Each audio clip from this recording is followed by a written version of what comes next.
और अब अगली बड़ी खबर भिंड से है, जहां 20 साल की छात्रा की आत्महत्या का मामला। व्हाट्सएप चैट से खुले कॉलेज गैंग के राज। आत्महत्या से पहले छात्रा ने भाई को भेजा था मैसेज, तो साथ ही छात्रों पर ब्लैकमेल करने का आरोप लगा। तो वहीं आत्महत्या मामले में 3 छात्र गिरफ्तार किए गए, 2 छात्राएं फरार हैं। छात्रा ने चंबल नदी में कूद कर दे दी थी जान। बड़ी जानकारी आपको भिंड से दे रहे हैं, जहां 20 साल की छात्रा की आत्महत्या का मामला। व्हाट्सएप चैट से खुले कॉलेज गैंग के राज। आत्महत्या से पहले छात्रा ने भाई को भेजा था मैसेज।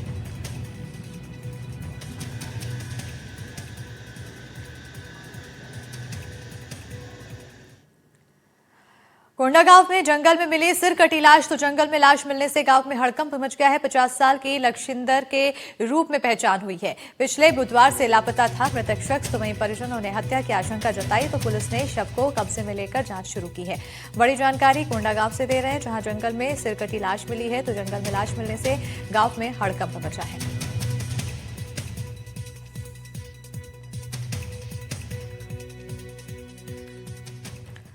और जबलपुर से अगली बड़ी खबर, जहां क्राइम ब्रांच को मिली बड़ी कामयाबी। खनन माफिया को नागपुर रेफर से गिरफ्तार किया। तो वहीं आरोपी पर घोषित था 1 लाख रुपए का इनाम। पीड़ित परिवार ने रखा था 50,000 का इनाम। आरोपी पर कई जिलों में 17 से ज्यादा मामले दर्ज हैं।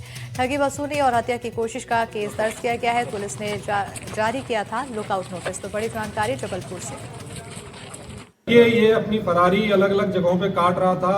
चूंकि अभी गिरफ्तार करके माननीय न्यायालय के समक्ष इसको पेश किया जाना है। इसकी पुलिस रिमांड ली जाएगी, उसमें गहराई से गंभीरता से पूछताछ की जाएगी।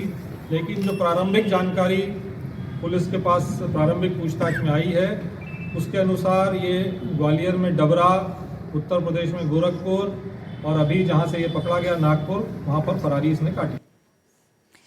अगली खबर भी जबलपुर से ही है, जहां अतिक्रमण के खिलाफ बड़ी कार्रवाई की गई है और 60 से ज्यादा दुकान और गुमटियां हटाई गई हैं। यातायात में बाधा बन रहा था अतिक्रमण। तो हाल ही में मंत्री राकेश सिंह ने निरीक्षण किया था। नगर निगम ने अतिक्रमण के खिलाफ अभियान चलाया। तो जबलपुर नगर निगम ने अतिक्रमण के खिलाफ एक बड़े अभियान में शहर के कई महत्वपूर्ण इलाके में कार्रवाई करते हुए 60 से ज्यादा स्थायी दुकानों, गुमटियों और अवैध स्टेट को हटाया है। यह पहली बार है जब एक साथ इतनी बड़ी संख्या में दुकानों को हटाया गया है। हाल ही में प्रदेश के पीडब्ल्यूडी मंत्री राकेश सिंह ने भी यातायात व्यवस्था का निरीक्षण किया था। उसके बाद निगम ने अतिक्रमण पर कार्रवाई तेज की। देखिए, जैसा कि जबलपुर शहर मेट्रो का आकार ले रहा है और उसको उस हिसाब से 25-30 लाख जनसंख्या को चलने के लिए सड़क और पूरी यातायात की सुविधा नगर निगम का जवाबदारी उपलब्ध कराने की, तो वो जो अतिक्रमण हटा रही वो उसके हिसाब से सही कर रही है। आप ये सोचिए कि अतिक्रमण करके कौन बैठा हुआ है। वो गरीब इंसान है जिनके पास रोजी रोजगार नहीं है, नौकरी नहीं है। वो बेचारे अपने परिवार को पालने के लिए रोड के किनारे छोटी छोटी गुमटियों में दुकान लगाए हुए हैं, अपना काम कर रहे हैं, अपने परिवार का भरण पोषण कर रहे हैं। सरकार या नगर निगम को अतिक्रमण हटाना चाहिए, लेकिन सबसे पहले उनका रजिस्ट्रेशन करके उनको एक व्यवस्थित जगह पे उनको उनकी गुमटियां लगवाएं, वहां पे उनको रोजी रोजगार दें, तो कम से कम ये रोड के किनारे का अतिक्रमण हट जाए। लेकिन आप अतिक्रमण तो हटा रहे हैं, लेकिन उनकी रोजी तो छीन रहे हैं, लेकिन उनको रोजी देने का अधिकार नहीं। ये सही है, रेगुलर मतलब अतिक्रमण तो हटना चाहिए, लेकिन इसको मतलब रेगुलर करते रहना चाहिए, क्योंकि अब वो अधिकांशतः जो गरीब पब्लिक लोगों को तो भाई व्यवस्था नहीं तो रोडों पर तो आएंगी, तो उनके लिए व्यवस्था करके अपना रेगुलर काम कराना चाहिए। नगर निगम जबलपुर एवं पुलिस प्रशासन के द्वारा शासकीय ITI जबलपुर के गेट के बाहर लगे हुए अतिक्रमण को हटाया गया। यह नगर निगम की ऐतिहासिक कार्रवाई है। जबलपुर के यातायात को सुधारने और अतिक्रमण हटाने के लिए नगर निगम ताबड़तोड़ कार्रवाइयां कर रहा है। एक दिन पे 60 से ज्यादा अतिक्रमण और दुकानों को ध्वस्त कर दिया।